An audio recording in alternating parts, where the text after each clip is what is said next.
I'm not going to pick apart every stupid thing that Josh Howerton said.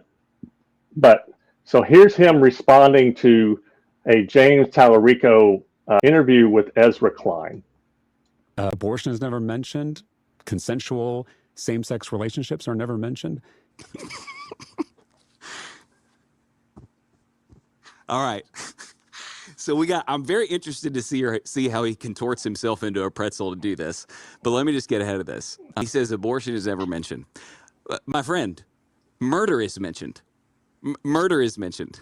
But so here's him responding to a James Tallarico interview with Ezra Klein. Abortion is never mentioned. Consensual same-sex relationships are never mentioned.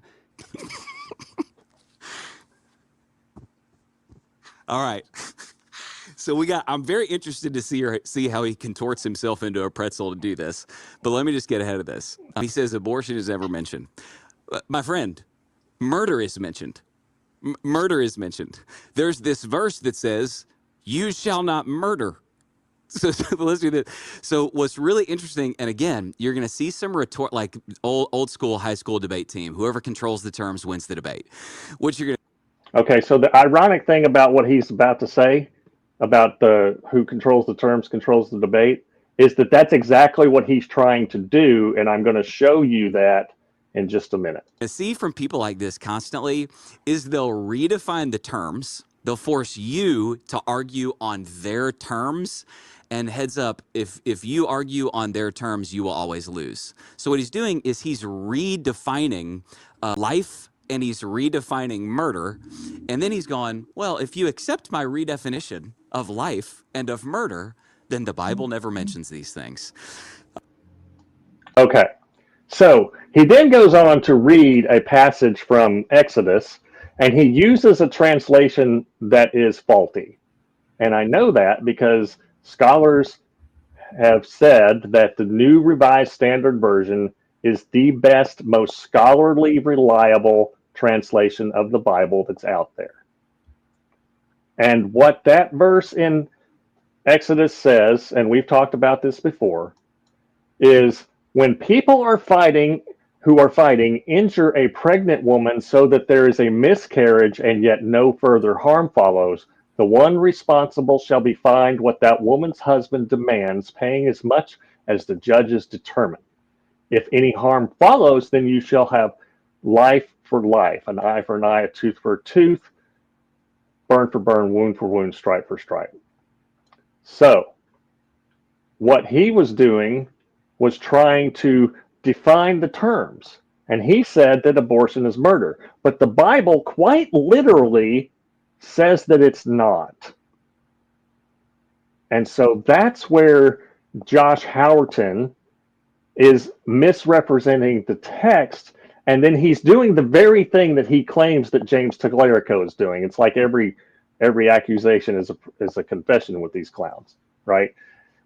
And we know that in that time when Exodus was written, a fetus was not considered life, it was considered property. Mm-hmm. And it was not just, it was property of the person who was the sperm donor. That was it, because it was a patriarchal society. So James Tallarico is absolutely correct that the Bible does not condemn abortion. And James is, he's a state senator.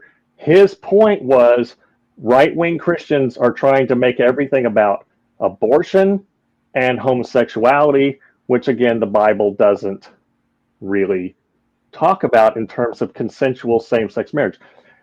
Howerton goes on to say, well, what about Leviticus 18:22? There's no, there's no delineation there. There's no, oh shit, what's the word? My brain's going stupid. Distinction. Thank you.